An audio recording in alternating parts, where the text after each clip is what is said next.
Hello, friends. In this episode, I sit down with Yoni Banayan. Yoni has one of the most fascinating stories I've ever heard. He is a monk, a therapist, a motorcyclist, and he studied to be a rabbi. His journey is fascinating. And in this episode, we talked all about his method of healing, which is honestly a fascinating and holistic method of healing. He focuses on breathwork and regaining trust with the body. Yoni has a course that he has generously offered 15% discount to our listeners. And if you are interested in Yoni's method, you can check out everything about him in the description. Additionally, guys, this episode is brought to you by the Men's Therapy Studio. Are you feeling overwhelmed and stressed as you are navigating your place in the world? Well, you're not alone. The Men's Therapy Studio is here for you and takes your challenges and unique experiences seriously in a world that often doesn't.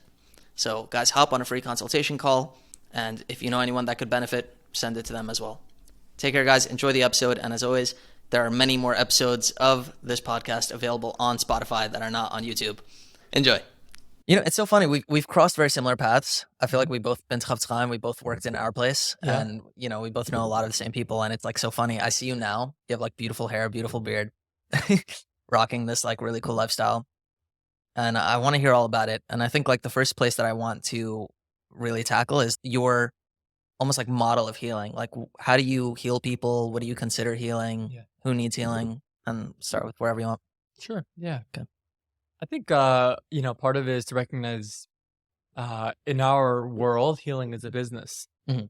So we make Capitalism. money off saying you're ill, we can solve your problem, Mhm. right? Find their pain point, like in any business, and solve it. So healing is a business in a way because we say, what's your pain points? Mhm. You have a trauma, you have a story, let's resolve that.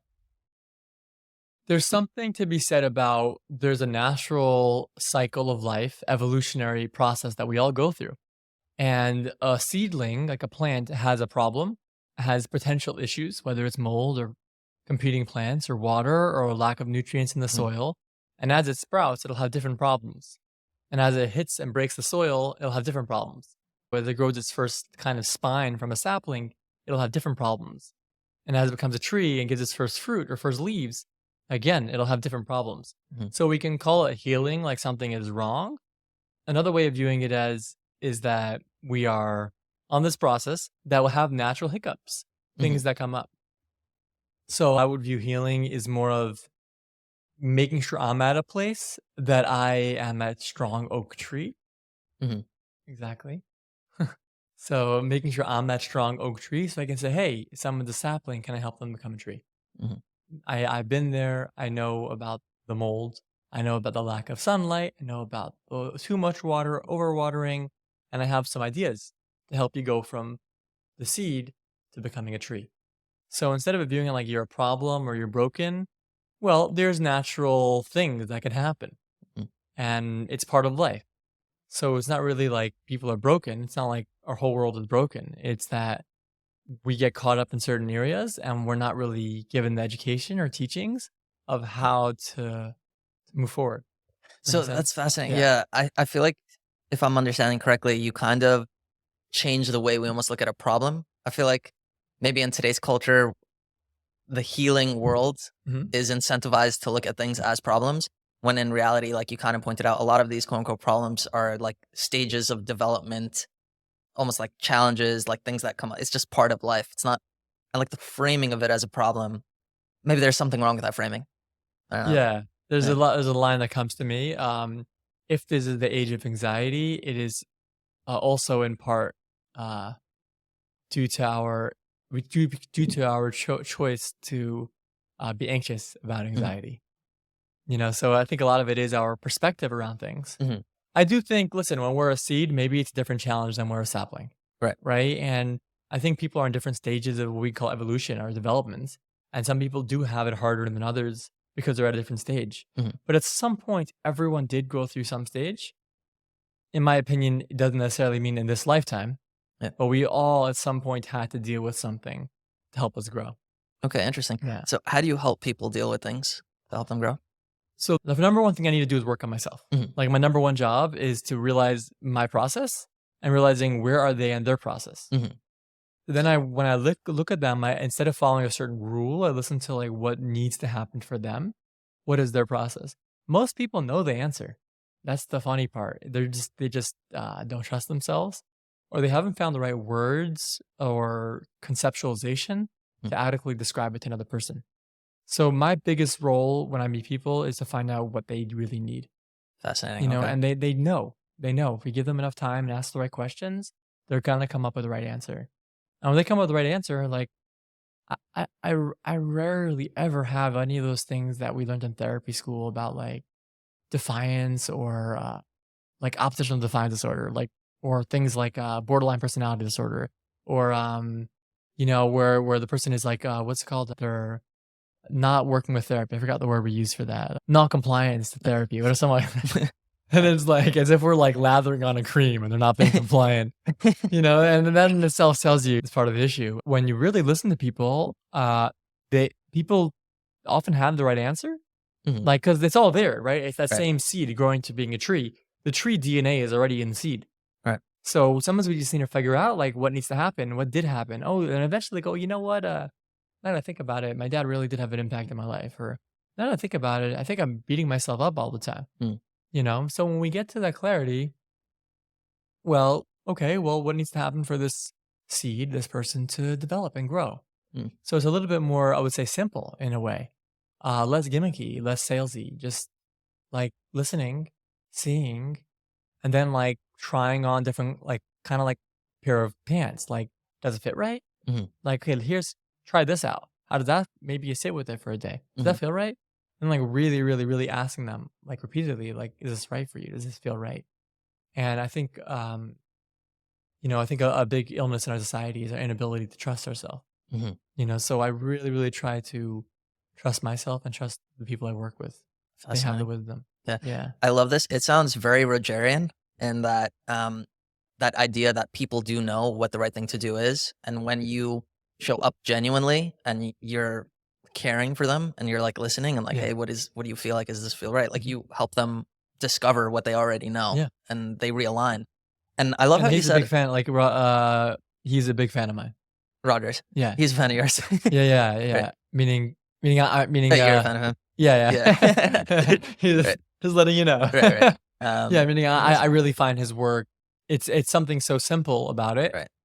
I think the issue becomes whether we are clear enough in ourselves to administer the approach. Interesting. Like, Right. if you're not an oak tree, you're not gonna be able to help the sapling out, Absolutely. and Yeah. then you're gonna have to find some gimmick and tool. Right. Or you just do the work, figure out what your issues are, figure out ways to move through them, allow yourself to be wrong and drop things. Mhm. And then from there, from a more of a humble, like, let's let go of everything and really figure it out. Like, bottom line is, are you happy? Mhm. Bottom line is, are the solutions that you were talking about resolved? Mhm. You know, I think there's this line in Back to the Future of where someone is, it's like, they go 100 years in the future, and he's like, 100 years in the future, by now, I would have probably had a breakthrough. Or almost had a breakthrough. And it's like, Yeah. okay, well, that's a little too long to have a breakthrough, Mhm. If you have I think a great observation is like when people use psychedelics and they have like Mhm. a real observation or epiphany. Right. Well, maybe it's not going to be as quick, but yeah, therapy and Mhm. healing should have general increases of awareness periodically, like Right. pretty often. Yeah. It shouldn't be something that happens, rarely. I love that point. I think that's fascinating. I love how you said that people don't trust themselves nowadays. I was wondering, do you have any idea as to if that's a societal thing in today's day and age? Like, what might be the reason for that? Mhm. How do people lose trust in themselves? Yeah. Like, what happens?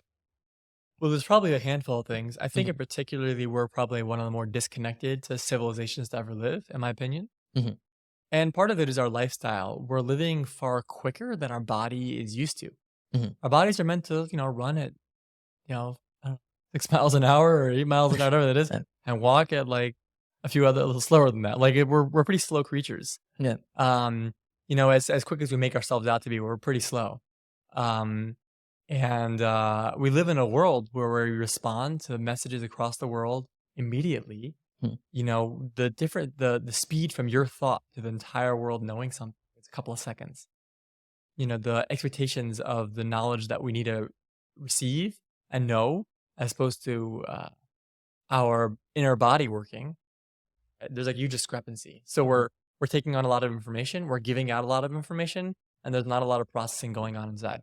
Mhm. You know, when I traveled to other countries, I remember I was in Bali, and I went to a certain town where I wanted to like go to a place where there was no tourists. They don't speak English. I wanted to go to a real place where I would be like complete. I wanted to see what's life like for these people. And I found this town that's basically been untouched for about 1,000 years. Mhm. And there's certain parts of it that were creepy, their customs and how they did things. Creepy in Um, what sense? like really creepy. I don't know if it's open for your podcast, but Like, okay. well, like sure, if you're all open. Yeah, sure. So they basically part of their custom, like they revamped it due to legal issues in Indonesia. Okay. But their custom used to be that if someone's like elderly and like they have no use for them, They would just kill them? Oh Yeah. my God. And like the Wow. blood would be used. Like everything there had a purpose. So if it didn't have a Wow. purpose, they would just chuck it out. So like the carpets and Fascinating. the things were used out of people's blood. Like, Seriously? yeah, it was like Whoa. functional. Everything was function and purpose. Like meaning the So- dye in the carpet Yeah, was made out of The people's red blood. dye was human.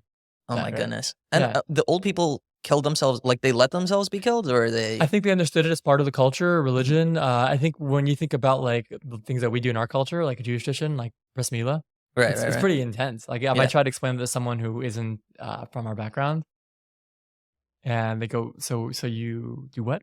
And you all celebrate around him, and the rabbi does what? so, Yeah. so I go like, I mean, we're normal, Right. you know. So I think we take into account. We think what we do is normal. They think what they do is normal. Right. Now, my point of bringing it up is that I saw a guy sitting there. You know, and there's like a very different culture in general, and there's a guy sitting there, just sitting, and he was looking at nothing particular. I think just the street. Mhm. And the street is basically a rolling hill with a couple of cobblestones on it, so it's easy to get a bike up or a stroll, like, you know, kind of a trolley type of thing. So the like cobblestone literally meant like a handful of stones lined up together, and that's how they go up and down. Mhm. But it's just a hill. And I remember seeing him sit there, and I come back later on the day, and he's still in the exact same place, just sitting. And he's not like meditating. He's just existing. And I'm just like, no one does this in our society. Right. Just They would yeah. bug out. Mm. They would bug out. And there's a guy who's maybe not having much intelligence or wisdom or insight to share to other people, but he has the capacity to just exist. And most of us don't. fascinating. So Yeah. we think about like our machines, like, Right. like there's like a loading period when you upload your computer or go on the web or upload your emails or turn your phone on. Like we don't allow our bodies to load. Mhm. We don't allow our machines to load. So the part of the reason why we don't trust ourselves is because we haven't given ourselves the time to actually develop trust. Mhm. Like we haven't taken all this information and let it download, you know? So it's like like you watch a movie and it's really cool and it changes your life, or you have a really good perspective. You meet someone really wise or holy or a saint or a therapist, they tell you a really good point and you kind of keep going and you can't think about it. You know, and that's kind of our life. We're just getting a lot of information and there's no processing going on, Mm. you know? So a big part of our inability to make decisions or trust ourselves and therefore make decisions is not there because that inner machine is not on. It hasn't loaded and we shut it down and told it to keep quiet so we can keep getting work done. You know? Fascinating. Now, and there's something about it. Like, how do you Right. get work done, right? Well, part of some, are you hungry sometimes? Yeah, you got to push away. You have to use the bathroom? Yeah, just shut it Yeah. up. So we shut our machine down, we shut our, Yeah. our processing down, and we shut our physical body. Right. The messages that it tells us, we shut it down. So then we're left with a lack of ability to make choices. So here's kind of where my mind is struggling with this concept.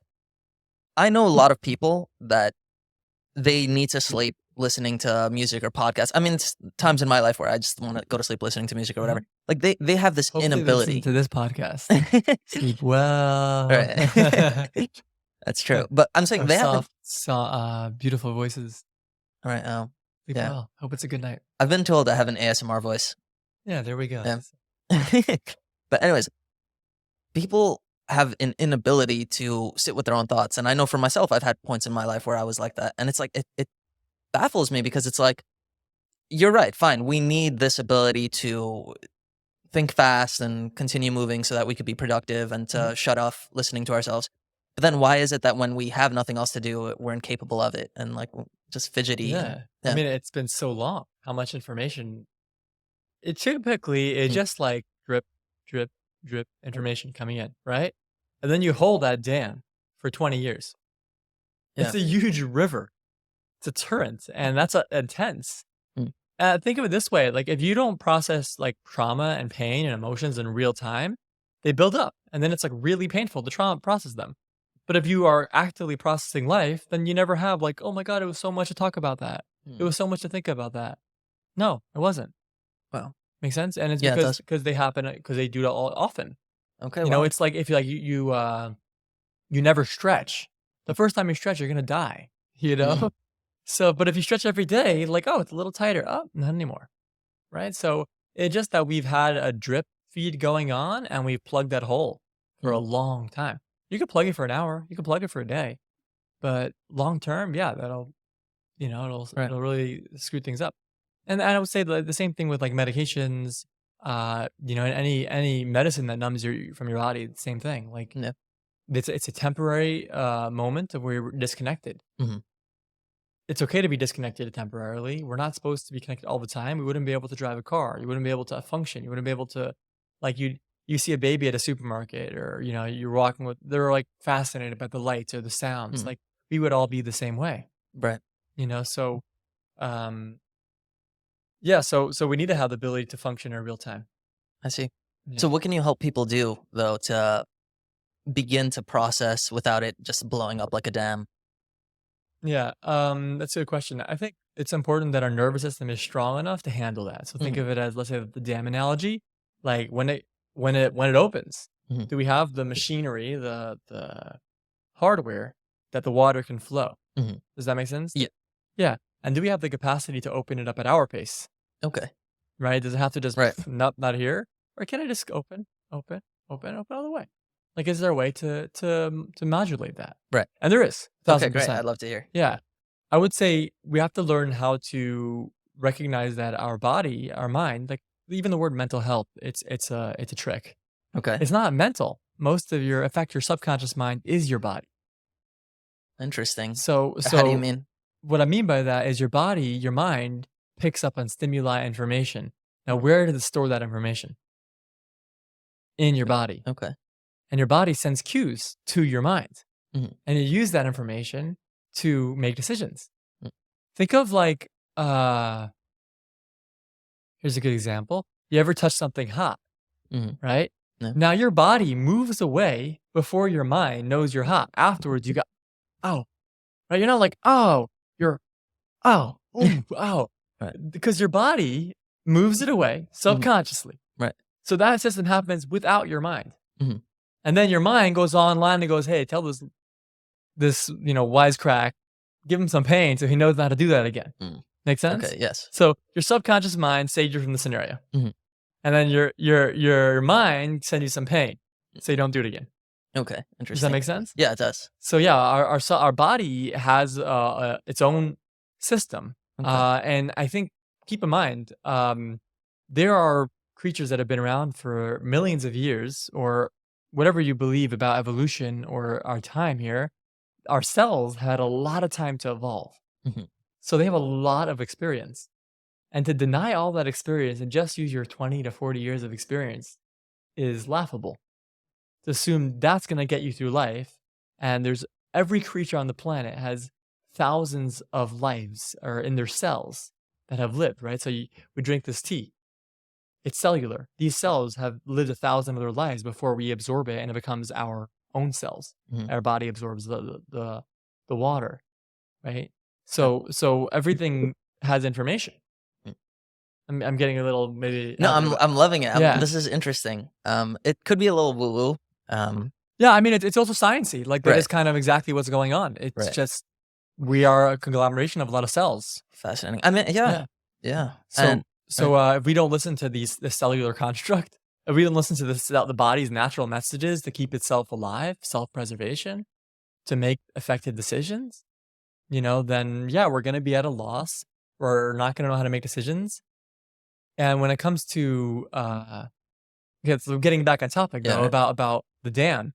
Right. So we need to find a way that this organism, the human body, can handle Okay. that dam. Right. Okay. So Right? what you have Yeah, and the first place, strengthened the yeah, nervous system. obviously the first thing to start off with is learning how to breathe. Okay. And this is like a nice, easy practice for anyone listening. Just and try it yourself. Sure. And take one hand on your belly, one hand in your chest, and just inhale and exhale. What are you noticing? I'm noticing an initial rise in my belly and then in my chest. Yeah. And see if you Tightness. inhale and exhale just through your nose next time. Okay. How's that feel? Feels better, actually. Feels better, yeah. Yeah. So for some people, it feel worse depending on their palate makeup. Okay. The point here is that when you inhale and exhale through your nose, it's going to make your system better. So like on a hardware level, long-term breathing that way will help because your body will naturally, your autonomic nervous system, your ANS, part of our natural autonomic nervous system going from sympathetic to parasympathetic is governed by which nostril we're breathing from. Really? So if you just go, you'll see every couple hours it'll switch or pivot. Now, some people it doesn't pivot, and those people typically have some severe mental health issues or a deviated Really? septum. Okay. Yeah. In fact, just looking at breathing with my clients, I can tell them their thoughts. Okay, fascinating. Not Okay. what thought they have, but Right. their nature of their thoughts. Is it Okay. pervasive? Is it negative? Mhm. Does that make sense? I mean, I'm hearing what you're saying. Yeah. So yeah. So I would say the breathing we do Okay. should happen through our nose. Mhm. It should start in our belly, go to our chest, then last go to our shoulders. Exhaling shoulder, exhaling chest, exhaling belly. Now, if we have Okay. an issue doing any of those three, or doing it in that order, belly, chest, shoulder, and then shoulder, chest, belly, we're going to run into an issue. Mhm. It's that simple. I used to work at a school with about 600 kids. And Come the on. kids that I would teach this practice to would rarely need to see me again. Either because I'm a weirdo or because they didn't have any more behavioral issues. Mhm. You know, Awesome. it's that simple. Just through the breathing. Now, there are other things we did too, but that's a good place to start. Why is it a good place to start? Because if you're working on reactive techniques or even holotropic breathing or any special magical technique, they're great. They're powerful. It's like going to a really good dentist. But you know what's even better than going to a really good dentist? Brushing your teeth every day. So like practicing the daily mental hygiene. Yeah. Just like taking care of your body. So every single breath you do will either calm you down or dysregulate you. So yeah, you want to have the system able to handle a jam. Well, put some good pavement in there. Put a good system. The body is just equalized, levelized. Does that make sense? Yeah. Learning how to breathe. The next one is maybe a little more complicated than explaining in a podcast, but learning how to move your spine and your breath at the same time. Okay, fascinating. I need help with this. My back needs help. Yeah. And what area? What do you mean? I have this issue since I was, I used to do parkour. Okay. Yeah. Oh, wow. I love that. Thank you. So I was doing parkour with a friend one time. Shout out to Tani Schafter. I actually had him on the podcast. And I was doing this move where it was like a dive roll. I don't know if you're familiar. So I ended up landing on my back and I twisted something. I don't know what. And then the next day, literally like the next day, I was with a different friend, Yakov Sheminov, who I also had on the podcast. And we were working out. We were bar brothers at the time. And we were like obsessed with gains. So I was doing a crazy amount of pull-ups, even though my back was killing me. And he was like, Gaba, you have to stop. I was like, no. I must finish the sets. Anyways, long story short, to this day, I'm suffering with back pain because I did not listen to my body. So. And got you back. Yeah, it got me back. No pun intended. Right. Yeah. But hey, listen, the good news is that their body could heal, very likely. And our body naturally does heal. In fact, it's constantly replacing the same cells. The question is, what is it being replaced with? So this is, I'm wondering this. Yeah, like why hasn't, this happened, I was 19, so it's like, I don't know, it's like 6 years ago now. Yeah. So what am I talking about? 8 years ago now. And I don't know, I just still get this issue in my back from that. So maybe just a more broad conversation about healing in general, right? So these are like hiccups that the seed goes through as it's duplicating and replicating and becoming a tree. Sometimes it goes the wrong way and it just keeps going that path. I had actually tore both my meniscus on both my knees. Oh, goodness. Okay. Yeah, and I had a lot of doctors told me I had to get surgery. I'm really passionate about motorcycling. Okay. So, and I find it very peaceful, meditative, actually. So for me, giving up 6 months of motorcycle riding was not an option. Okay, wow. So I had to find another option of how to heal my knees. Wow. Okay. And I met actually one of my yogic masters, and he was like, he has an accent, and he's like, put your knee on the gong, and it'll heal in no time. So he has this big gong, and he played it, and it helped my knee significantly. Fascinating. Yeah. From that and a couple other practices, both my knees are completely fine. I would say I have I don't know an area in my life where I'm inhibited because of my knees. Like, I would say they're healed, but I don't think they're ever really damaged. Yes, they were torn, but that was just the information that I was giving them and how I was working with them. I wasn't giving them the ability to heal. I wasn't giving them the right nutrients, the right movements, the right blood flow, the right conscious awareness of them to help them heal. Interesting. If that makes sense. It does make sense, and it's a lot there, and I really Okay. want to unpack it. Yeah. So what can, let's say, like conscious effort, I think you said? Like what is that? I forgot the word I forgot the word you used. Conscious something. Conscious awareness? Conscious maybe? awareness, yeah. Yeah. I mean, Right. if you just take a moment to, we have a tea here, right? Right. Now you're going to sip the tea, or you can like really focus on it and smell. I can feel the heat, the humidity. Place both my fingers on the cup. Feel the sensation as my fingers press against the cup, right? I can inhale. Hear my breath, the cold air. The moment the tea hits my lips, what does it do for my brain? What does it do? It rolls down my tongue into my throat. How does that feel for me? Right? Yeah. There's a lot going on here. So, the same thing with everything. There's a lot going on that our body is sending us, a lot of information. And ironically, we're looking outside for information when our body actually is able to give us most information that we need on the inside. So when I say conscious awareness, I mean being really conscious of how you feel, simply put. Most of the problem is like we burned that bridge, we disconnected from our body.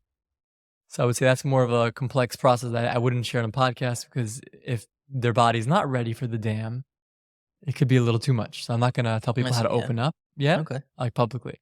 But yeah, there's ways you can just open the body up and you can feel more. You feel a lot more.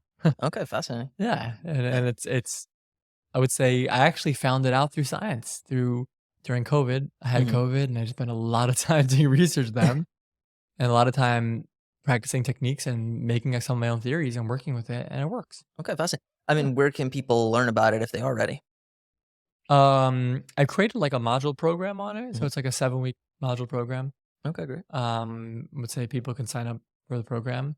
It's all pre-recorded. There's a few lessons which have to be done in person, but it gives them the break, kind of how to build that container for the water. So when the dam is open, but it also gives them the process of how, once the water is open, how to keep it going in the right direction. Okay, I see. Because it'll hiccup. It'll run into our traumas or into our pains. Okay. Our stories. Yeah. Awesome. We'll throw the link in the description. Say just email. I think email is probably the best way. So email's the best way? Okay, great. Email will be in the description. You can email Yoni.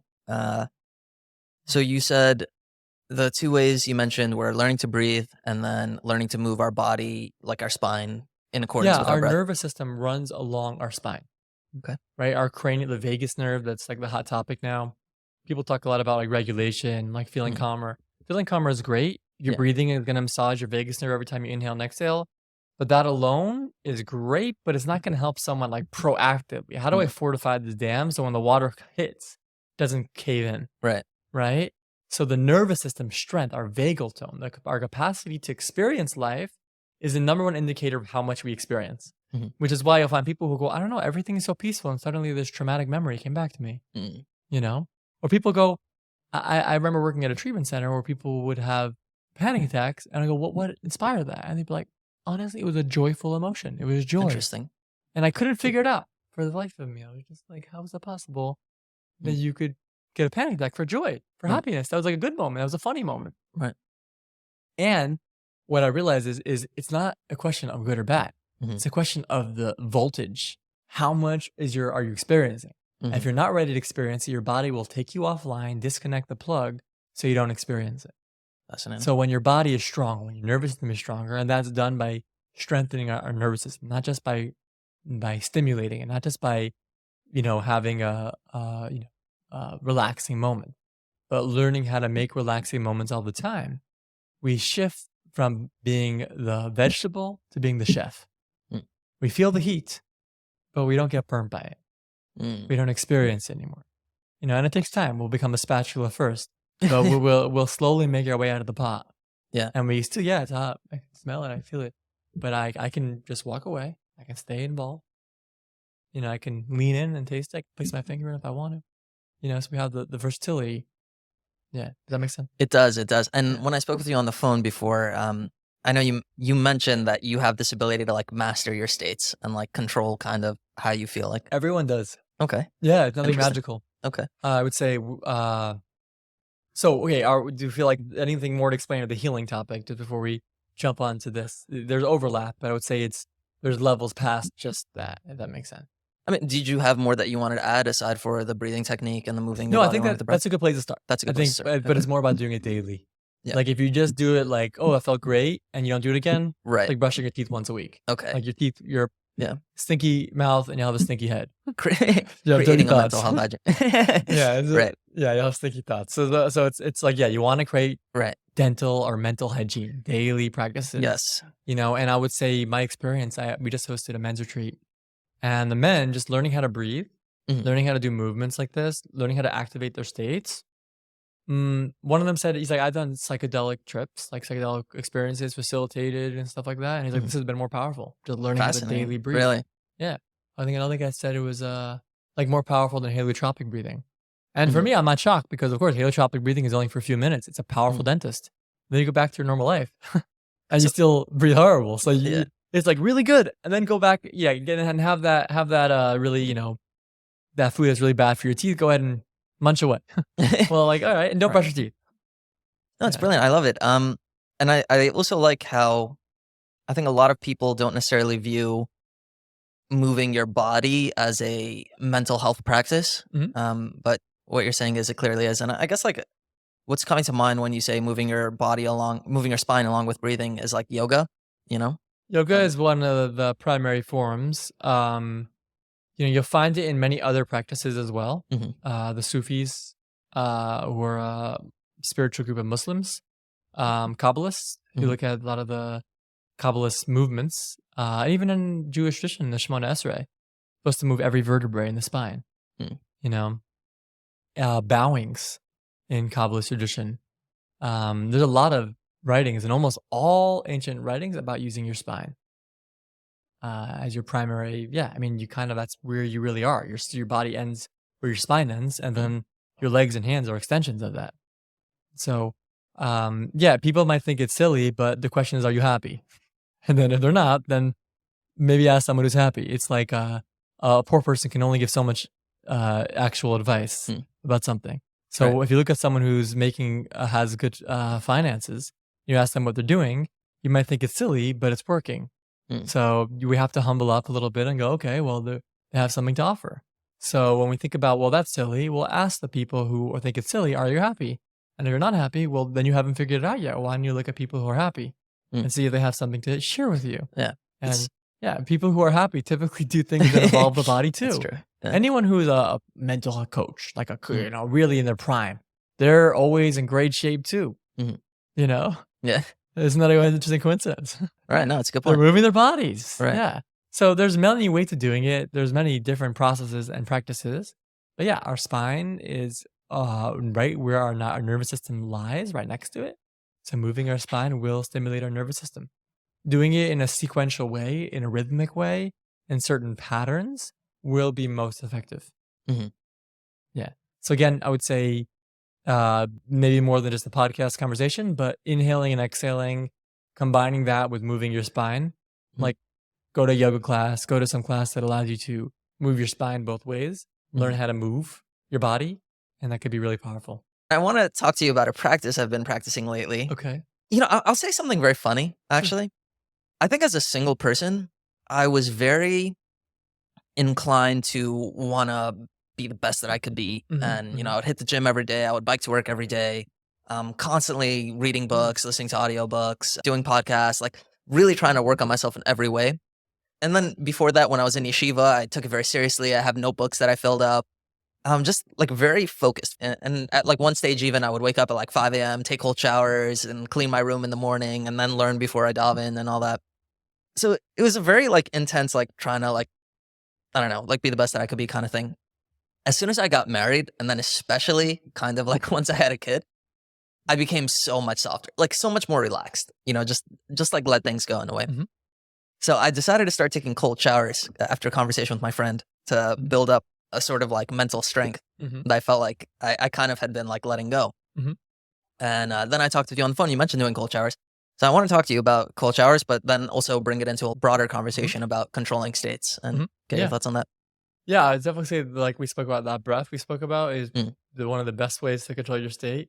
There's like easier ways, like Wim Hof talks about a practice, which is basically what I just spoke about Mm. before, the belly, chest, and shoulder. Okay. He just does it and allows the exhale to be a little slower. Mhm. I find for me, I actually just that breath alone, if I do it the right way, heats me up. Mm.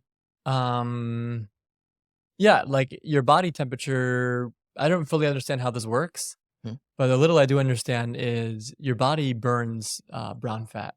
Mhm. When you exhale, it burns more fat, which is Mhm. ultimately why breathing helps with weight loss. So cool little fact. Fascinating. Yeah, it's actually the number one way you lose weight is through Is your through breath. breathing. Exhaling. Yeah. No way. Yeah. That's crazy. Check it Wow. out. Google it. Okay.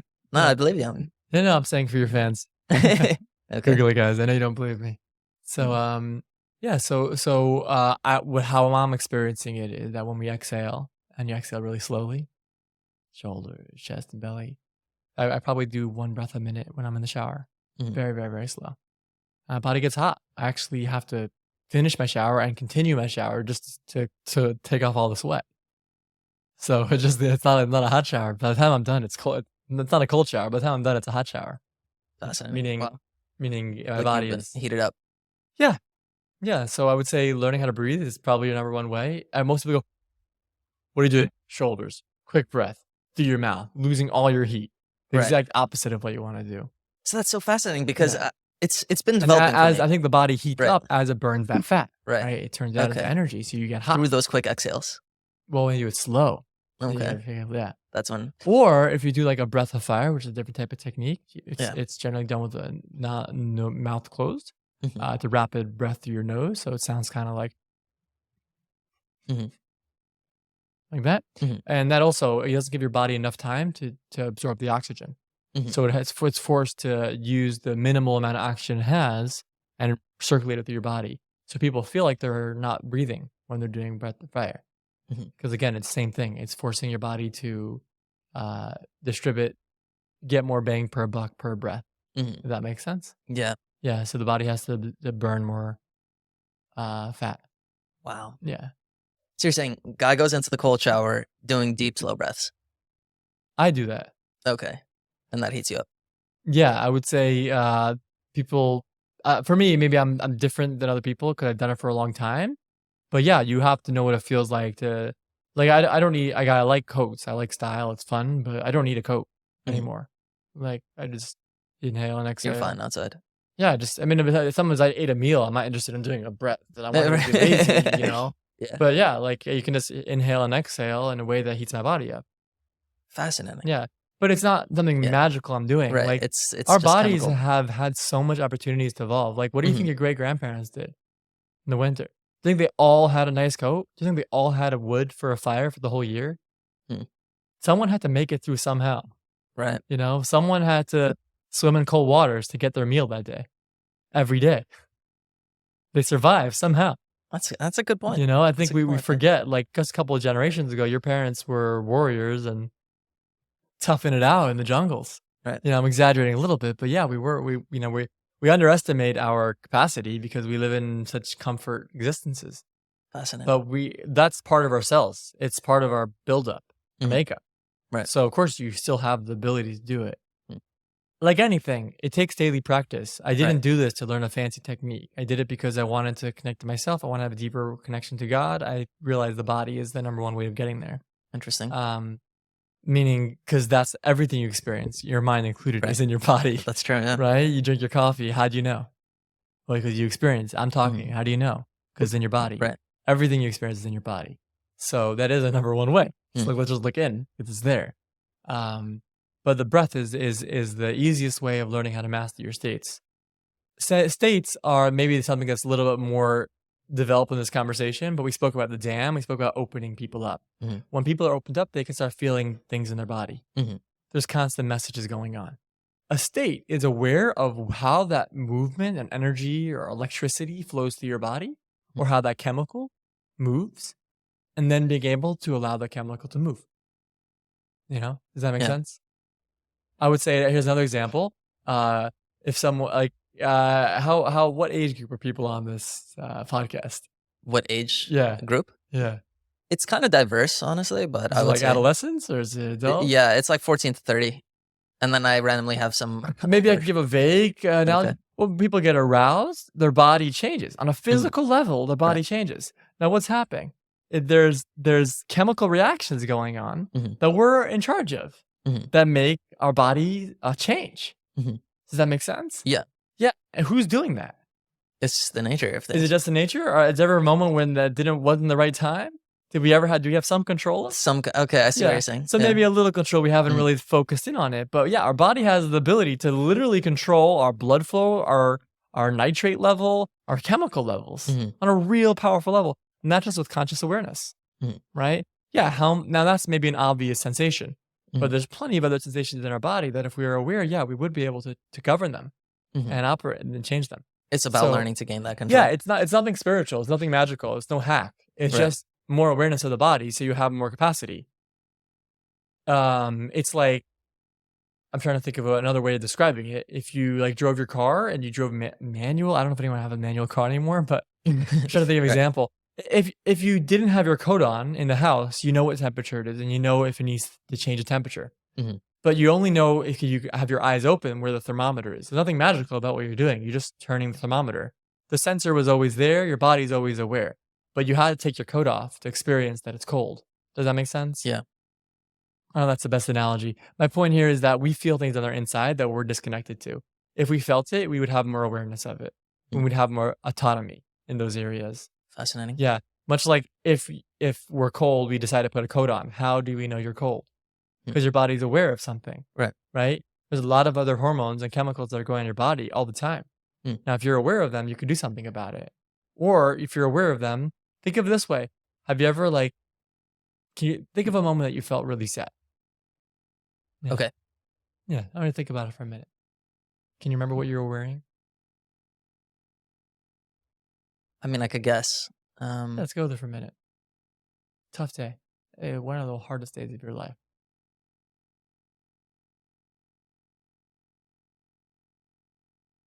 Can you remember where you were sitting? Yeah. Yeah. Yeah. You remember the images you were saying? Yeah. Yeah. Any sounds, any people? No. Just noticing whatever that was, right? Daytime, nighttime, smells. It's like you can be there almost. Yeah. Yeah. It's pretty vivid. Vivid, yeah. How do you feel right now? Honestly, I feel okay. Okay. When you think about it, how does it make you feel? I feel compassionate about it, honestly. Yeah.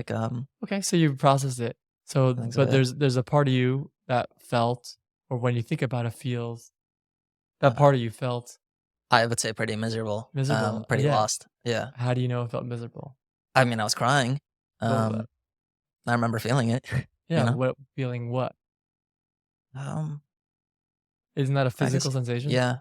Didn't you just induce that physical sensation?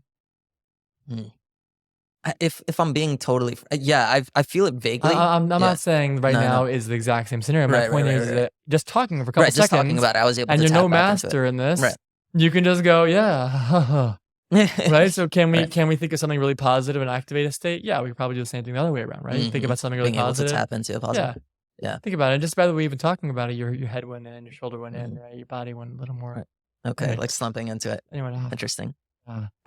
Right. So think about how you were talking about. I'm feeling compassionate, but your body is already going to that state. Going into it, right? Yeah, we spend the rest of the day talking about it. You'd be there. Yeah, that's probably true. Yeah. Right. So my point is that well, there you go. You just did it yourself. So you don't need convincing. Right. Makes sense. So we all are activating our states all the time. The question is, what state are we activating? Right. Okay. Interesting. Yeah. Interesting. So that's like one example of being able to tap into a memory, either positive or negative. You can begin to feel that way. Tap in. Well, once you know what a feeling, let's say I'm the best day of my life. I'm thinking about a moment for me that was so much fun. Well, I remember this is maybe over 15 years ago. I remember this is probably one of the best days past motorcycling or meditation days. I was with my cousin in Pismo Beach and we got these ATVs on 26 miles of sand dunes. For whatever reason, no one came that day. So it was just me and him, 26 miles. We had our gear on. And we were just like getting airtime on these ATVs on the beach. Dude, The that's awesome. sunset's Yeah. happening, these 40-foot drops. It was off the charts. Wow. Yeah. So we're having a blast. Mm. And, you know, I think about that. I'm just feeling this uplifting feeling. It makes me want to laugh. I'm feeling this feeling in the back of my palate expanding, etc. Wow. You know, I'm going there and having a blast with my cousin. And when I think about it, I can feel this feeling in my soft palate, like rising. I'm feeling my eyes open up. I'm feeling my shoulders come up. This feeling from my belly rises. Now, guess what? I can just not think about Pismo Beach. Mhm. I can think about, I don't know, traffic and go, whoa, I can feel the same feeling. Now, the more times I wire that, Mhm. meaning neurons that fire together wire together. So the Mhm. more conscious time that we are able to stimulate certain visceral reactions in our body, Mhm. the more we'll feel that way. So simply put, yeah, you're able to activate states by going there often enough Mhm. that it's as easy as like what you're doing with your hands now, Mhm. right? It becomes natural, becomes Right. second nature. So activating states is as simple as that. Mhm. It's just a question of our ability to navigate how we feel on the inside. I love it. Does that make sense? It makes Sometimes perfect I sense. wonder if I'm saying things in a way that are digestible.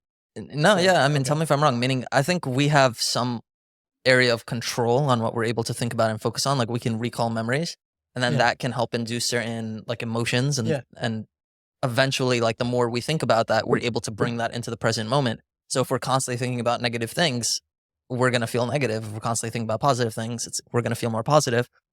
Or our states, right? If you Our just states, right? lean in a certain way or stand, if Mhm. you sit upright Mhm. and breathe in and out through your nose and into your belly and chest and shoulders and exhaling shoulders, chest and belly, well, it's gonna help you feel Yeah. what's going on. Just Just watching smile. you is like, Yeah. Yeah. So yeah. it's gonna naturally make us feel better. Now, Mhm. what are you really doing? You're Mhm. activating a state. You're Right. just activating certain chemicals and certain wirings in the body.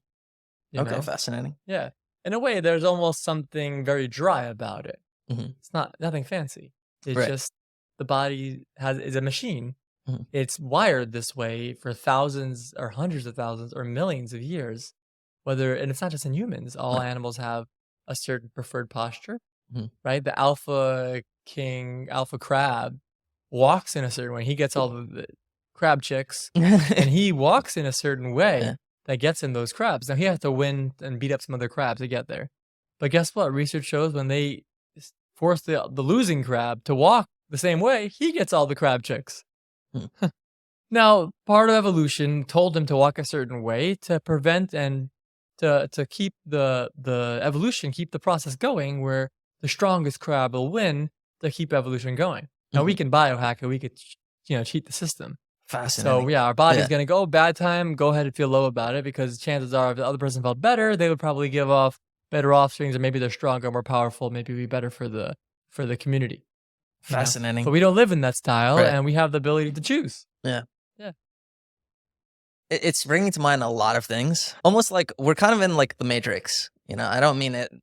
Whatever. There are different levels of the Matrix that people believe in, but meaning there is a certain, like you kind of put it, like evolutionary pressure or certain societal pressure to act and behave a certain way. Yeah. And very often we feel like we don't have control. And I think what you're calling to mind is like you do really have control. And Yeah, we do. We just right, no one taught us. right, No one taught us how to take care of these. fascinating. So we believe that it's a fantasy, it's woo woo, whatever branding you've been given about your Mm. own body. Right. But I mean, I think if anything is woo woo, it's that a creature that survived through famine, wars, hunger, disease, death in every level, pain in every level, hell and heaven in every possible sense, can't heat its own body up. Like that sounds ludicrous. They can't learn how to manage its body or the energy in its body efficiently. That's ludicrous. I think it's just making me feel like we're so much more capable than we think we are. And Yeah. you know, every time I tell myself I mean, that, it's like, we are the um, most powerful creature that we know of. Like, for as powerful as we are, Like, do you think we have the capacity that maybe we are in charge of things? We haven't been given that key, and we haven't been told how to drive the car. Mm.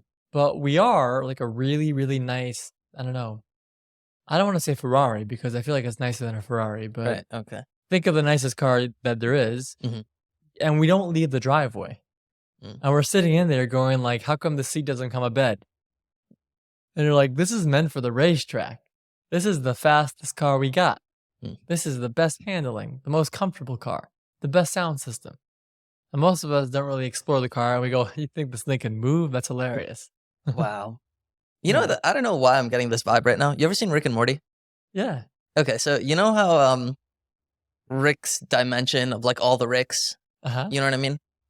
And every Rick is a genius. You know, Uh-huh. they're all super brilliant. And Uh-huh. then you have like certain Ricks that are janitors, certain Ricks that are, you know, like accountants, certain Ricks Yeah. that are like running the whole show. Yeah, Rick is a scientist, right? Right, Rick is Yeah. the scientist, yeah.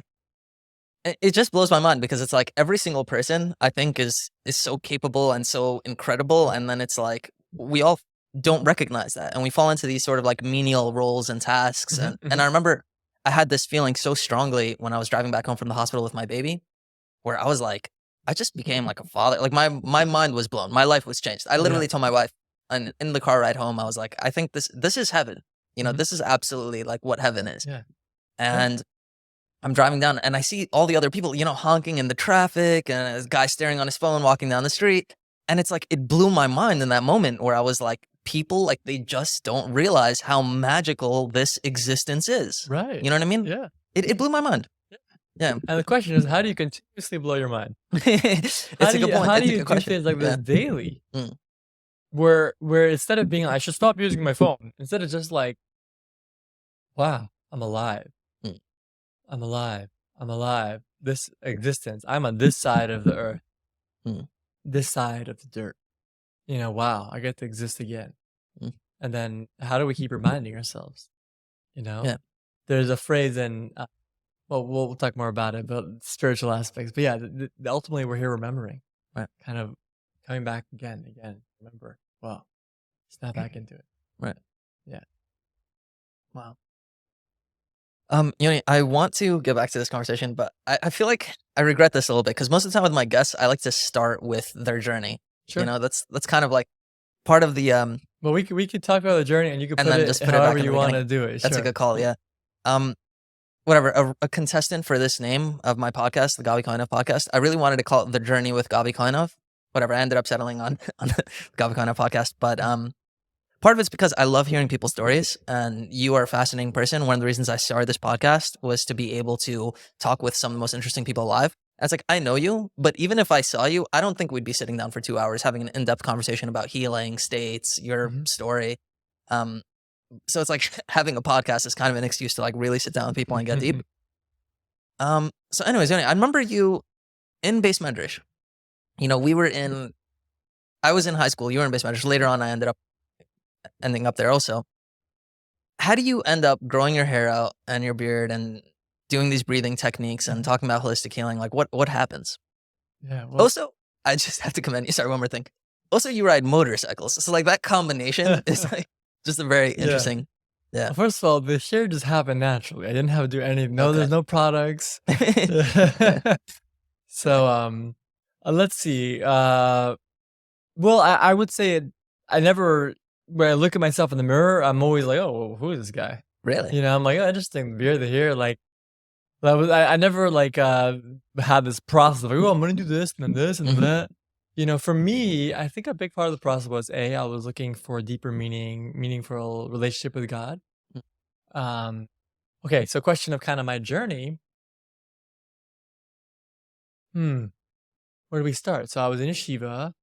I think in yeshiva too, I was really looking for a deeper relationship with God. I was really looking for that. I think at some point I thought there was like a deeper understanding than the one I was given. Mhm. A deeper, like kind of like it had to be more. It had to be something different. You know, I think part of it was also recognizing, you know, like working with rabbis who were very well esteemed, high Mm. esteemed, and seeing like a lot of like clear failings that I'm just like, it's so interesting. I'm like a little kid and I see myself so much more advanced in some ways. Mm. And also just kind of interesting, like they have all the check marks, but in some ways very underdeveloped. Mm. And some of them were really developed, but they didn't allow them to really progress past that small way Mm. of seeing things. Like there are certain mind where they're great, and then it would just stop, you know. And I remember working with some guys in Shiva. We did some groups together, and like recognizing at some point in our growth and evolution, we would speak to guys who were great to chat with, and at some point in their mind, they weren't able to go past a certain point. There was like a block, and we just noticed, like, wow, like that's the end of this. Like this is where the road ends for these people. So at some point, I realized there was like more, if that makes sense. Yes.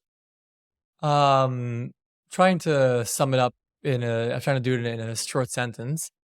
I think for me, a big part was learning how to heal myself and also heal the people I work with. At some point, I realized I had a responsibility for the people who come to my office. I felt like there's something I could do to help them. And I felt like whatever it takes, I want to do that. I'm willing to go as far as it takes, and I want to explore whatever realm I need to go to get to a place of where I can really, really heal. I remember there was a point that we were talking about states where I noticed I had a fear of heights. And I went to Cyprus, which is a place near Israel. It's like kind of a lot of cliffs. And I'm like, I'm going to go cliff jump like every day until I master this fear of heights. Wow. Okay. I'll tell it to my wife. She's also afraid of heights. Oh, yeah. It was Yoni said it, not me. All right. So I remember looking down these cliffs, and the thought came to me, every fear you have is right on the edge of this cliff. And every fear you feel, I want you to bring it up. Everyone. And look out this cliff, and you're going to jump. Wow. Okay. And I'm not going to close my eyes. I'm going to look at it. I'm going to look at it. I'm going to look at it. And I'm going to do a running jump. And I'm going to stand on my power and jump off. Wow. So I remember I did it. And I looked there and I ran. I did it. And I'm like, all right, let's do it again and again and again until there was no fear. And it was a moment of like a pivotal moment for me where I realized how many things in our mind are just blocks. Nope, don't say that. Don't think that. Don't go there. That's just wrong. That's just a problem. As opposed to going, I get to choose these parameters of this life we get to create. Like how you said, the Matrix, like we get to choose the color of the wall. We get to choose its existence. So I'm like, I don't want to have any fear holding me back. Now I can make a choice and say, I don't want to do something. So for me, I spent a long time, a couple of years, thinking about every fear I have and mastering and conquering each one.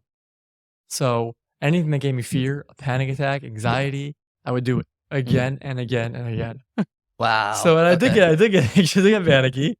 And we didn't get rid of my panic attacks, but it did get rid of it gave me a certain level of courage. Fascinating. I would say. Okay. And also a certain level of humor to life. We're so afraid of being afraid. Right. Yeah. We are. I mean, I have a few thoughts. First of all, I really like that point that you made about in yeshiva, we're taught a very narrow way of thinking and looking at things. Yeah, it's very narrow. And forget about it. It works for a lot of people. And for some for people a certain amount of time. Right. I have no regrets. Right. I have complete gratitude for my teachers and rabbi. They've been instrumental and many of them, like I said, I was talking to Rabbi Feinberg, like many of them I'm still close with and really look up to and really appreciate the teachings. Now, I don't see them right now as like my teacher in that way. Right. Like I've gone in other ways, but they've really helped me on my path. That's amazing. And that's really refreshing to hear. Yeah. Like I was telling my mother-in-law also that I also am very grateful for my experience in yeshiva, even though I don't identify with that very narrow way of living. But I'm extremely grateful for it, and I'm very happy. And the way that I kind of put it in my head, it's like I kind of had the opportunity. Yeshiva has always been like Hogwarts to me. You know what I mean? Like I've always made this like parable between like yeshiva and Hogwarts. Yes. It's just this very esoteric, like right, Grumblot, right, Harris, like Dumbledore, and like you know. I totally want to like I can hear that music. Yeah, exactly. So, right, and it's this it's almost like a monastery or like being like It a samurai. totally is. Yeah. And when I've Right. gone to monasteries and I visited monks, Mm-hmm. literally the closest thing I can compare it to is yeshiva. It's yeshiva, Like right? they gave me Yeah. yeshiva vibes, and I remember seeing these guys like walking home to the dormitory from lunch with their food, their plate, Right. the same plate with the banana and the fruit, and they're like hey, and having their jokes, and there's the guys who are doing their thing. Some of them are very very serious, some are more relaxed. The same exact vibe. It's so Only funny. there's more cameras and more tourists, but it's Fascinating. literally like, and they have their teachings. Right. And some point I've seen some monks like leave. So I saw monks who were like off the Derech monks. Yeah, so they're still growing their hair. Not there yet. Right. And he's like wearing like casual clothing, but he's still bald. That's so funny. So it's like So they're great teachings. Right. I think the thing we are here to choose the teachings we're here for, if that makes sense, and we're not all here to have the same teaching. Right. Right. And at different points in our life, there's different teaching. Oh my God. Yes. Yeah. Yeah. One of the hardest things for me actually was when I left yeshiva. It was very difficult to adjust because I really believed in what I was doing. Like I was very sincere about it. And then at a certain point, like and it was I loved it. I had all my friends there. The teachings I really believed in. Gemara really helped sharpen my mind. I thought it was so valuable. It was so useful. And then I'm not living that way anymore. And it was very difficult like to adjust to real life. And it's so funny how we hold on to these things that no longer serve us. And it's just fascinating. Yeah. I mean, comfort is what we know. And I think part of it also is recognizing that when we think something is right, we really hold it very close. And yes. And even if it hurts us, for me, I would say there were definitely areas where that came up. But I think the journey for me, it's almost interesting. I went to a career coach about a decade ago. And I went back to her. Huh? What is that? A career coach? Oh, career coach. Yeah, that helps me like career. Yeah. And I went back and she asked me like, what's your ideal day like? And I spoke about my whole ideal day. I thought it was super unique, right? And she's like, something, Yoni? There was someone else who had the exact same one. And I'm like, that's so interesting. Yeah. She's like, yeah, you 10 years ago. It was the exact same thing. Maybe waking up an hour earlier. Maybe instead of doing mussar, you're taking an ice bath. But it's the same thing. That's so funny. Instead of reading this book, you're reading that book. Instead of talking to this guy, you're talking to this guy. But it was very, very similar, Yeah.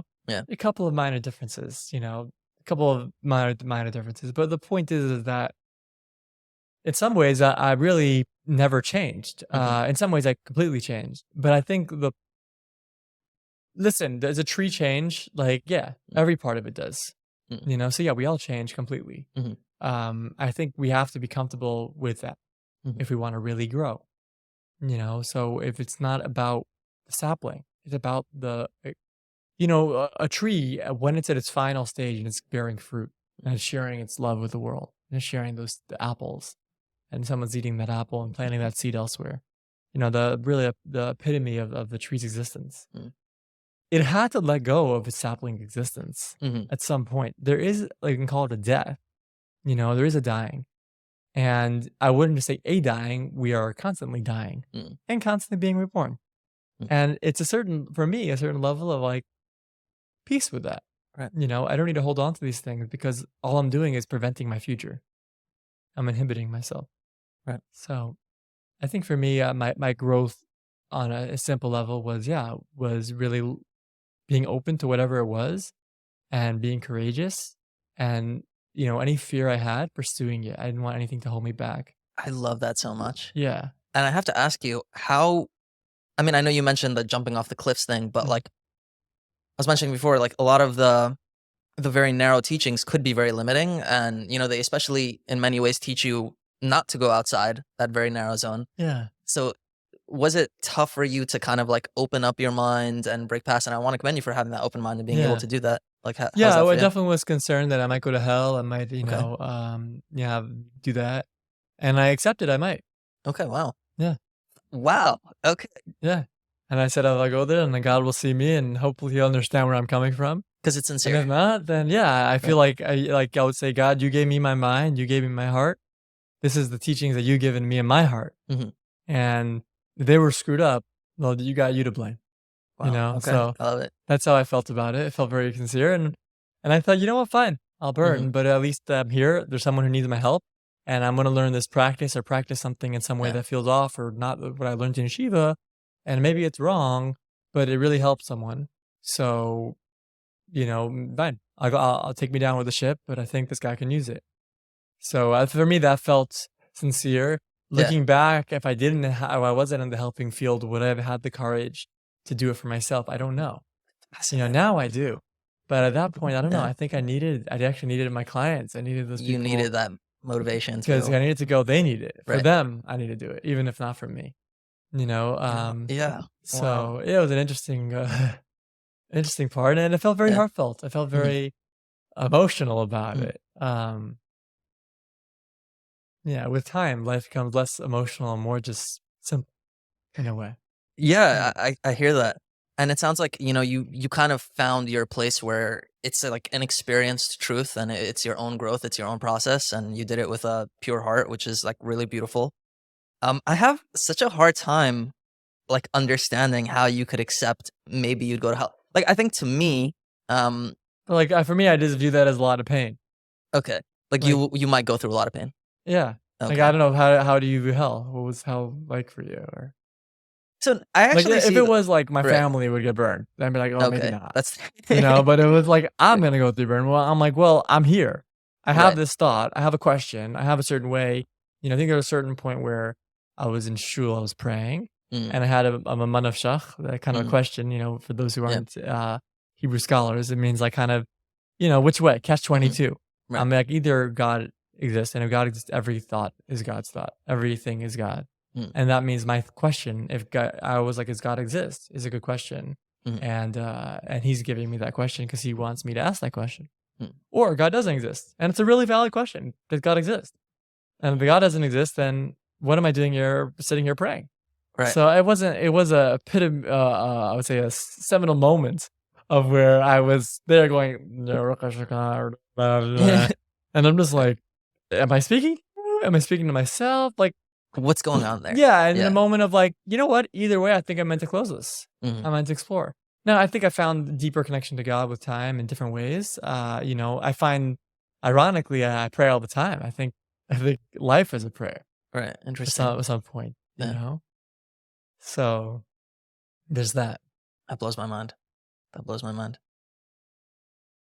Now I understand it more. Like you were saying, it might be pain. Dude, I'm blown away by this journey, honestly. Yeah, I didn't even get started. That Yeah, was no, the first year. right. That was just the beginning. That was Yeah, just the beginning. So then, what happens? Where do you find your first moment of like real? Hey, this is also connecting with God in hmm such a hmm different way than I was taught. yeah. I think a big part also was when I was working with clients at our place. Mm, Now, I had some experience that happened that really changed the way I thought of things and experienced things. And I started like understanding information a different way. So as like a therapist, we sit there, we have a lot of training and we sit there and go, well, someone says this is the projection, this is this, and we have all the rules, blah, blah, blah, blah, blah, and mm. calculate this is the diagnosis, right? Wow. So Okay. I'm sitting there, right? That's all our trainings and kind of all these techniques. Now, at some point I realized if I can just have this conversation with my client, Gabi here, and instead of being here, I'm going to be over here Hmm. and just observe Yoni and Gabi talking. Hmm. I'm gonna observe them and see. I'm just gonna make sure Yoni doesn't say anything really hurtful to Gabi Hmm. and just see what comes up. Just screen anything and allow whatever spontaneity happens to happen. Hmm. And I started noticing when I took myself out of the equation, I'd have certain wisdoms or information that I didn't have Interesting. without it. Right. So suddenly I'd have information about their past, their traumas, their pains, and Mm. I'd be able to share that with them, and they would find that really informative. And I'm like, okay, that's interesting. Well, tell them to get up and shake this part of their body, move this way, do this thing. Well, let's try that. You know, Okay. I would try it out, and people would have positive results. So I started noticing there's something else here to govern and help us Mm. beyond our conscious awareness. So Carl Jung talks about the collective subconscious, this other way of understanding that was kind of like a cloud of Mhm. knowledge and a database of information. Now I believe our cells are that collective subconscious. Our cells have millions and millions of life and DNA experience, Mhm. genetic experience that are there. Right. So I don't think it's some cloud elsewhere. I think it's our own physical body. But so ultimately it's and we all have that. That's why we all have the same information. Right. Okay. So Interesting. it's not like some faraway land. So at some point, I was able We to could like do a whole podcast on this, but yeah, but at some point I realized there's more going on than our conscious awareness, and if we can put ourselves out of the way, there's more information that can come through. Mm. So I started noticing like how much more is that so? What if these first initial thoughts have some wisdom? What if I need to keep taking myself out of the way? And then lastly, at some maybe this later on stage, realizing there's difference between my projections, my fears, my traumas, my stories, and these thoughts, Mhm. these insights, these sudden lightning bolts of wisdom. Is there a difference between we call intuition, insight, wisdom? Maybe in Jewish tradition we would call ruach hakodesh. Really just kind of a inspiration that comes in. Right. I'm so fascinated by this conversation, and I want to continue on this thread. Like, I'm Yeah. only getting the beginning. Do you want me to wrap up the story, or I feel like if we're gonna do part 2, I'm wondering even like we'll probably bring it up. I don't want to rush through it. yeah? Uh, I do you mean, I'm think we could still do on it? my journey. It'll keep getting It'll longer. keep getting So. better. Yeah, that's true. Let me just ask you. You mentioned that you had this profound experience. What was that? Do you mind me asking what that was? That was so transformative. What do you mean? That made you start seeing things differently. You said while we were working at our Yeah. place. You know what? Yeah. So I was in yeshiva, Mhm. and I had a trauma actually. One of the rabbis, they were verbally abusive. And Really? they were telling me certain things. Yeah. Wow. They were telling me certain things that weren't really happening. It was their perception. Interesting. And I really, really wanted them to be right. I really wanted to see their way.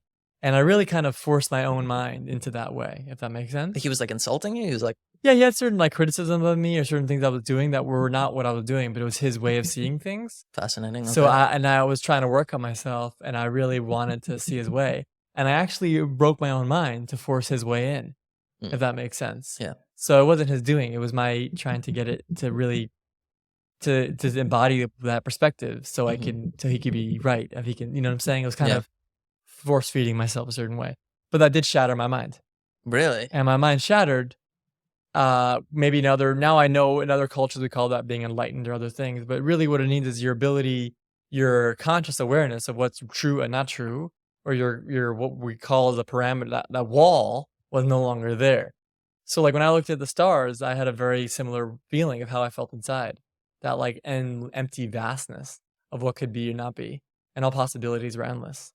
So from there, in a therapy session became a very different experience. Instead of saying this is the prescribed textbook of what it should be, it became vastness and complete. All possibilities are open here. So when people came in, there was no me getting in the way anymore. Mm-hmm. There was just whatever goes on is, and let's just roll with that and see what happens. Right. If that makes sense.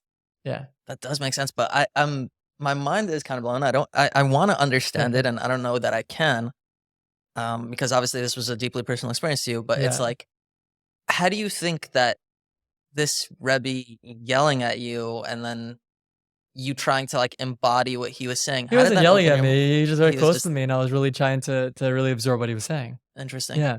and like through that helped you Well, like come out of your at own. that point, it sounded really bad, but looking back, I'm so grateful for him. Wow. How else would I have made these steps and these stages? He totally opened my mind, not inadvertently so, Hmm. but it completely opened my mind to a whole new way of seeing the world and myself. That's so bizarre. That's so Yeah. bizarre. And it's probably not something he said specifically. It's like the way you took it and the way that you were like, Yeah, I let me think see. everyone has their story and their Right. perception. Yeah. Yeah. For sure. So I think his way of understanding myself was different than how I am. Right. And as being in yeshiva for many years, I took my rabbi's opinion over mine. Wow. So yeah, I swallowed the pill. And that was an And- enlightening experience.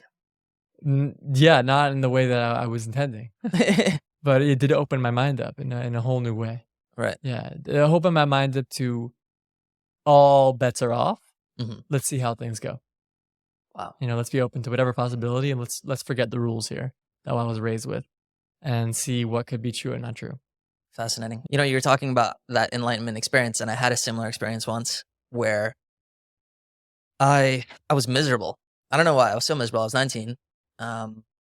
And I constantly had very intrusive thoughts about like, oh, you're such a loser. Whatever you accomplish is meaningless, stupid, blah, blah, blah. And so I was watching this YouTube video, and this guy was talking about dealing with kind of like intrusive thoughts, and he starts this meditation, and I'm doing it along with him, and he's like, okay, take your deep breaths. I don't remember exactly his cycle of breaths, but certain breathing technique. And he's like, start to imagine yourself, your consciousness, like we kind of picture ourselves right behind our face.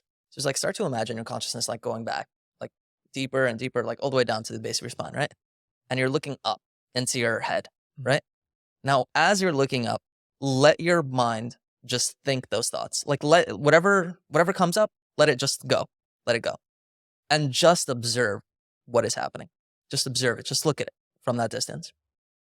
And I'm doing it. And I'm hearing the thoughts. And then he says, if you're the one thinking those thoughts, then who's the one observing them?